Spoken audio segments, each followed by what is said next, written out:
"Don't tell anyone about this," she whispered. The rancher listened and was shocked. I never figured a storm could change a man's life the way the blizzard did mine. It came roaring in like the devil himself was chasing it, whipping snow across the Badlands faster than a bullet from a Colt. The sky turned mean, erasing the last hints of twilight in one furious gust. And there I was, Jack Harlan, knee-deep in the fight to shore up the Western Penn before the whole damn thing collapsed under the weight. My hands were numb from the cold, fingers like iron rods as I hammered nails into splintered wood. Out here, on my spread in Montana's wild heart, a man learns to read the weather like a Bible verse. But this one snuck up, howling promises of isolation and peril. That's when I saw her. A shadow at first, staggering down the snow-swept path that led from town, maybe 10 miles out. No horse, no wagon jest, a lone gal fighting the wind like it was personal. I squinted through the flurries, my heart kicking up a notch. Strangers didn't wander this far without reason, especially not in weather that could bury you alive. She was bundled in a frock, iced over like a wedding cake gone wrong, clutching something tight under her cloak, like it was the last thread holding her together. Her steps faltered, desperate, like she was running from ghosts only she could see. I ditched the hammer, boots crunching through the fresh powder as I hustled to the fence line. "Hey, you all right out there?" I hollered, but the wind swallowed my words. She crumpled near the posts, knees buckling, and I caught her just before she hit the ground. Her skin was cold as river ice, breath coming in ragged gasps. "Please, warmth, shelter, Just the night," she begged, voice trembling like a leaf in a gale. "I didn't think twice out here. Hesitation gets folks killed." I steered her toward the lean-to attached to my log hut, sleet pelting us like shotgun scatter, stinging my face and soaking through my coat. Inside, the hut was a sanctuary of sorts, the stove crackling with the last logs I'd thrown on.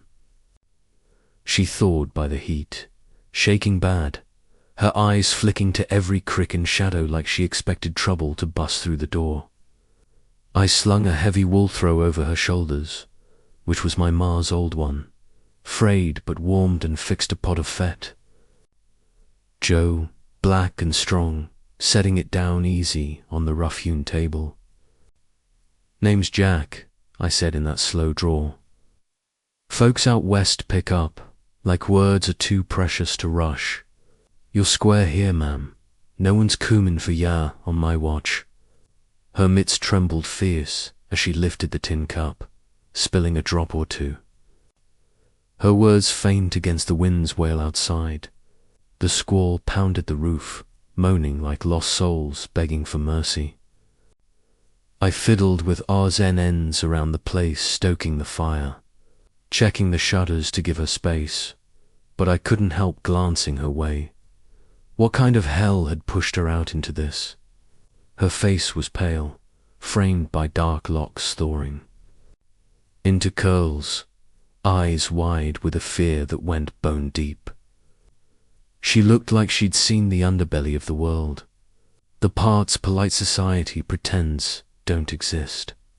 Finally, she muttered, her name Emily owning up, that she had zilch else, no kin, no roof.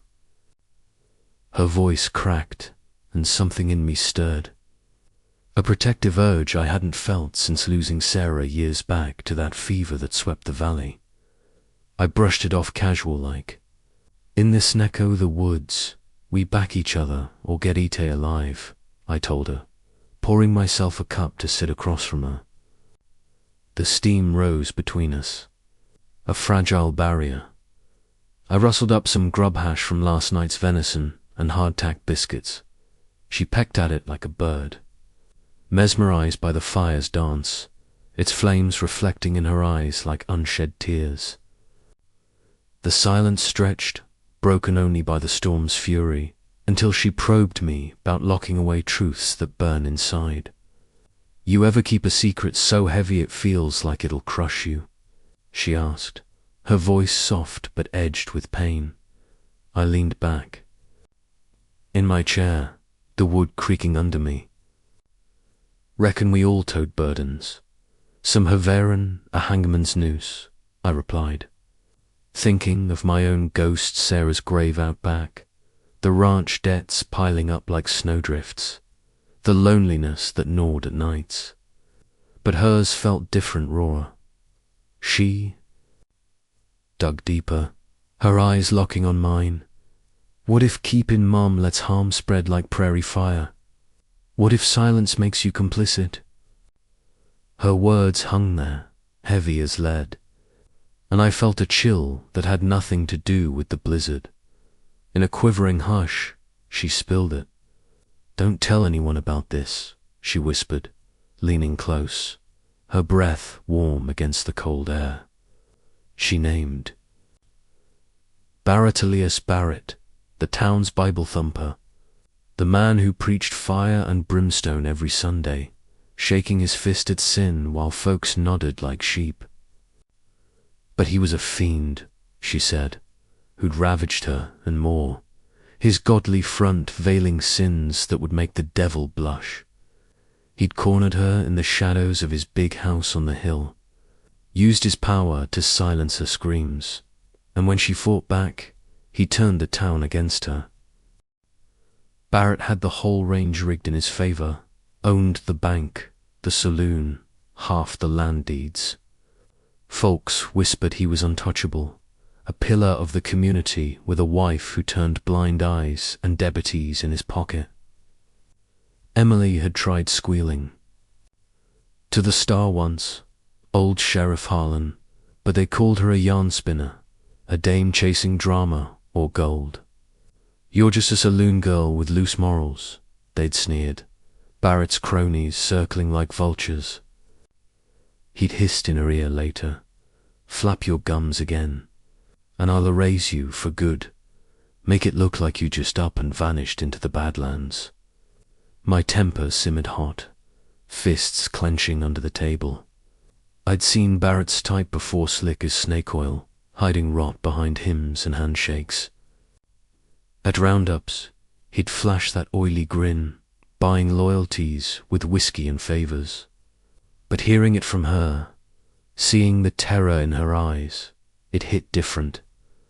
You ain't alone no more, I promised, my voice rough with emotion. I'll be your bulwark. 'Gainst the bastard. Inside, though my heart raced not just with anger, but something softer, a pull toward this woman who'd braved hell to find my door. Darkness lingered as the storm eased a touch, but I stood sentry by the window, long, gun handy across my lap. I chewed on it, or how many victims had hushed up, trapped by terror or bigwig pull. The ranch felt smaller, the walls closing in with her secret, now mine. I thought of my neighbor, old Tom Wilkins, a grizzled prospector who'd lost his claim. To Barrett's schemes, muttering about that devil in a suit over fence-line chats. And then there was Maggie, the widow down the trail, who'd eyed Barrett wary at church picnics, her boy pulling at her skirts like he sensed the poison. Daybreak. Slunk in chill and grey, the snow piled high against the door. Emily bolted up from the cot I'd rigged, spooked as a wild mare, but she eased at my calm nod. The fire I'd kept going through the night, casting warm glows. I perked more coffee, the aroma filling the hut like a peace offering. My claim's your safe harbor, I swore, handing her the cup. Our fingers brushed, and damn if it didn't send a spark through me. Waking feelings I'd buried with Sarah. She spilled more guts over that brew. Barrett's shadow haunted her every move, his threats echoing in her dreams. He owns everyone, she whispered, tears rimming her eyes. I nodded, but inside, my mind whirled. How could I protect her? The ranch was isolated, but word traveled fast in these parts. I stepped out to eye the white expanse. Peace at the ready for prowlers, the air crisp and biting. Emily joined later, helping feed the stock in the barn, her hands steady despite the flinches at every gust. Her mettle was tested, but true, she mucked stalls with a quiet determination that stirred admiration in me. In those quiet spells, a spark kindled. I spotted her inner steel, the way she held her chin high despite the bruises on her soul. And she saw my quiet fortitude, the man who'd carved a life from rock and regret. But peace shattered outer. Nowhere. Masked riders charged the yard mid-morning, guns barking like rabid dogs. Get down, I yelled, shoving Emily behind a hay bale as lead whizzed. I flipped a table for cover, heart pounding, snapping shots in a macho blaze of fury. The air filled with smoke and shouts when Ryder fell from his saddle, clutching his gut, but a bullet grazed my shoulder, hot pain searing like branding iron. Barrett's men, Emily cried, her voice breaking. The bushwhackers bolted, dropping. Hints of their Hyra kerchief with Barrett's ranch brand fluttering in the snow. I slumped against the wall, blood soaking my shirt, but Emily was there, tearing strips from her skirt to bind the hurt. Her fingers tangled with mine, stirring forbidden warmth, a tenderness that cut through the pain. You could have died for me, she murmured, eyes locking on mine, and in that moment, something shifted, a flicker of connection, raw and real, like finding water in the desert. I figured her yarn needed airing. We got to snag evidence to bury Barrett deep. But as she tended me, our breaths mingling, I felt the pull stronger. Why help a stranger? She asked, voice soft. 'Cause some fights are worth the scars, I replied, my hand covering hers. Inside, emotions churned anger at Barrett protectiveness. For her, and a budding affection that scared me as much as it thrilled. That afternoon, as the sun peeked through clouds, Emily asked if I'd ever hankered to saddle and fade into the yonder. We sat on the porch, wrapped in blankets, the world muffled in white. I smirked, sad, staring at the horizon. This grounds my kin, Emily. Bolton lets the varmints rule. I lost too much to run now. She lamented she was weak as willow, envying my spine, but I retorted she was braverin', most for hollering when ears were deaf. Our words wove closer, her hand finding mine, a tentative touch that sent my heart racing. Was this love stirring? Too soon, too dangerous, but undeniable pounding. Hooves shattered the moment. Sheriff Harlan hauled up, grim as death, his badge glinting under his duster. Jack, words out your harboring a fugitive, he growled, dismounting with a creak of leather. My gut twisted. Harlan was an old friend, but Barrett's influence ran deep. Inside the warmth, Harlan doffed his lid, his weathered face softening at Emily. Girl, I ain't here to drag you back. I've smelled Barrett's foul play for years, preaching purity while rotten from inside. Emily's breath caught.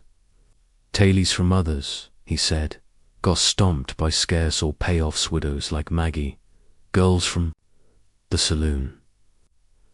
Now's the reckoning, he declared, eyes fierce. We plotted sly by the stove. Emily would pen the nightmares in a journal hidden under the floorboards. Harlan would scrounge facts quiet-like from his contacts, and I'd watch backs. Rifle loaded. But as Harlan rode off, promising to return with leads, doubt gnawed. Barrett wouldn't sit idle. Days dragged edgy, the snow melting into mud. Emily and I grew closer in the tension-shed meals where our knees brushed under the table. Late nights by the fire where she bared her broken soul. Her stories mirrored my old loss. Sarah's gentle laugh, taken too soon, leaving me hollow. "You understand pain?" Emily said one evening, her head on my shoulder, knitting our hearts in tender love. I pulled her close, inhaling her scent of lavender. And storm, emotions flooding, desire, fear, a fierce need to heal her wounds as she mended mine. But danger lurked. One dawn, a snared dynamite blast nearly leveled the barn barrette's vengeance. A wire trip set in the path. Shrapnel flew. I tackled Emily to safety, our bodies entwined in the dirt, hearts hammering. "He won't stop," she sobbed, but I kissed her forehead, vowing, "Neither will we." Flickering light that night as we huddled, she bared more childhood. Dreams shattered by Barrett's grasp. Our talks turned intimate, her touch igniting passion I'd forgotten. "Jack, you're my anchor," she whispered, lips brushing mine in a tentative kiss that deepened gunpowder from earlier raids still hazy in the air. Yet whispers of double-cross buzzed. A mole in town, maybe Tom Wilkins turned by bribes, feeding. Barrett our moves. It lured us to a ghost town's lethal setup, one foggy, morn-abundant mines riddled with traps. We skirted a pitfall ambush, dashing through ruins, hands clasped, love forged in the fire of pursuit. "Run!" I yelled as rocks tumbled, pulling her from the edge. Back at the ranch, exhausted but alive, emotions boiled over. "I can't lose you," I confessed, drawing her into an embrace that promised more but ease pressing. Hearts sinking in a rhythm of survival and desire. The climax loomed, but for now, in that chapter's close, the saloon in town beckoned for our final stand. Barrett would swagger with his crew, but we'd be ready. Harlan waving damning papers from hidden witnesses, a posse gathering. Hell would break loose, Jack squaring off a gunslinger in thunderous exchange, standing tall as dust settled victorious. Emily's courage would inspire the town to rise. Our union, a beacon of healing, love conquering bias in a glorious dawn. But that night, as we lay tangled in blankets, her whisper echoed, "Don't tell anyone." Little did I know the shocks were just beginning.